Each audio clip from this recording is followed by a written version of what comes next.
วันนี้มาบิ๊กซีรามคือก็เลยพาเมียมากินข้าวสูนอาหารชื่อร้านมันก็จะเอาแบบเผ็ดใหม่งามๆนะไปสบายดีสวัสดีครับผมวันนี้ก็อยู่ที่บิ๊กซีเนาะไปหาเรากินข้าวกันนี่ไปคุกคองไปเดี๋ยวเราไปเบิกอาหารกินยังบันก๋วยเตี๋ยวนี่แหละยำบ่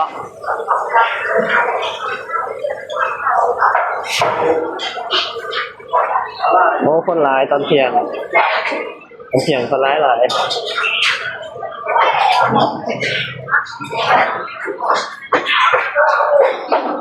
วยเตี๋ยวเลยเราจะกินยังไงอาหารหลายคนเลือกมาถือจะกินยังเอาเลยลายเลยนี่เตี๋ยวเรืออันนี้ละเตี๋ยวเรือ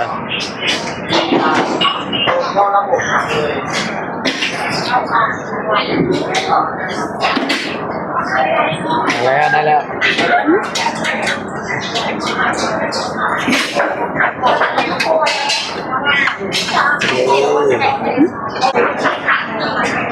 เป็นละได้ไหมคะ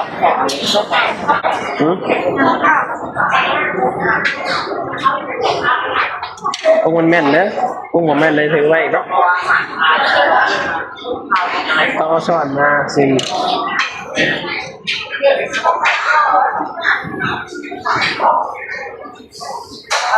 กินเผ็ดลาย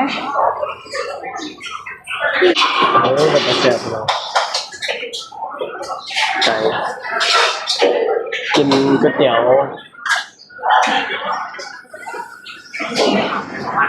มากินข้าวพี่น้องวันนี้พามากินข้าวอยู่หากินข้าวอยู่ห่างเป็นก๋วยเตี๋ยวได้กินข้าวอยู่หากินข้าวนอกบ้านข้าวนอกบ้านดูที่บิ๊กซีราม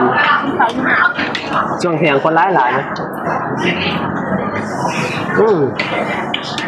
เตี๋ยวไก่อยากกินก๋วยเตี๋ยวไก่มาละมีร้านก๋วยเตี๋ยววันนี้แบบมาเดี๋ยวนี้ก็เลยแบบชุดอาหารเมนูของกินหลายเนี่ย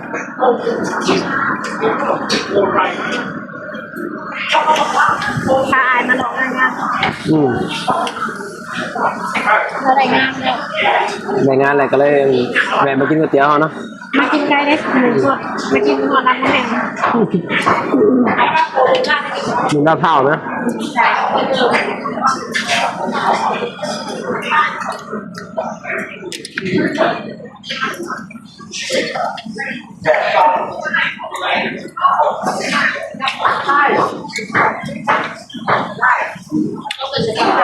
แซ่บมั้ยแซ่บ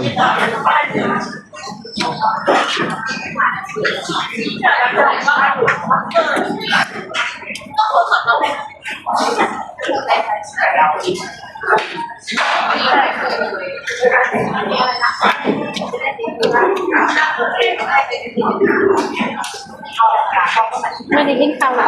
งนอกเปลี่ยนมุมเนาะเปลี่ยนมุมมาหาเราเลยเปลี่ยนบรรยากาศนำมา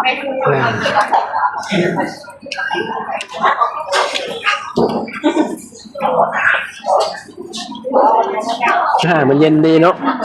อยู่ในห้องก็ห้อนไหมย่ามในหนาห้อนอยู่ห้องได้อยู่ห้องบ่ได้ต้องออกมาหานั่งแถวห่าง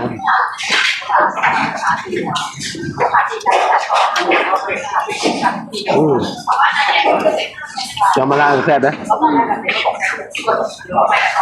เจ้าก็อยู่ร้านก๋วยเตี๋ยวมั้ง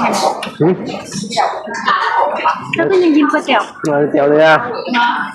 เตี๋ยวมาละแล้วไก่มาละไม่ต้องหายร้ายเด้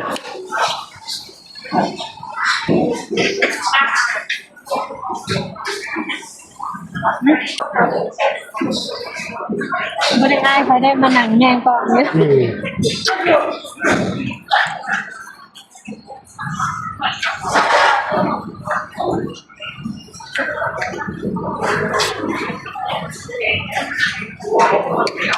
แล้วก็เบิกมาสองคนเยอะเห็นบ่อย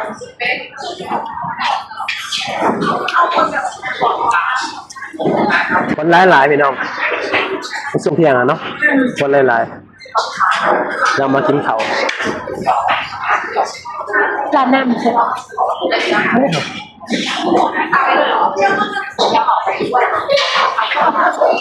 ไหมที่แรกก็บัดถึงก็ได้ออกไปใช้เลยที่แบบลุงมาแต่บ้านหางานเลยพาเราหางานเนาะพอเราได้งานแบบร้านอาหารเที่ยวไปมาละบอกเจอร้านมือที่เก่าเนาะ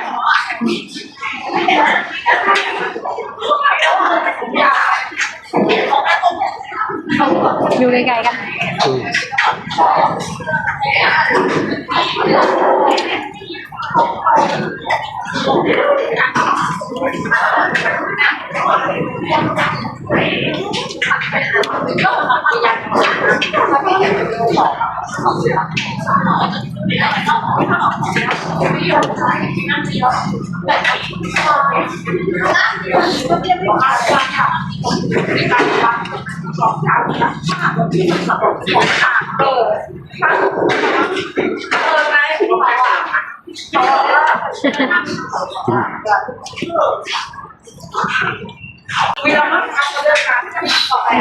เมื่อกี้ที่หันเรือมา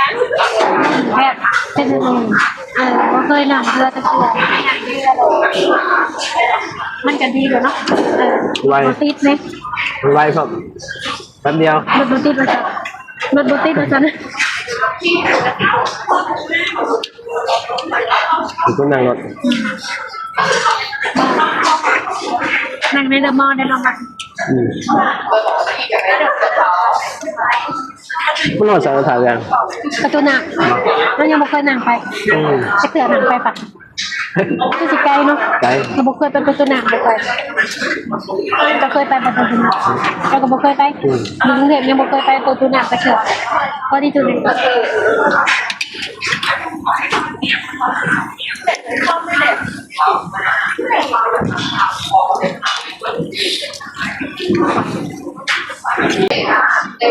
ถ่าย เอาไปตัดเสร็จกันก่อน กินบุบวัตซับ200 บาทแล้วคือ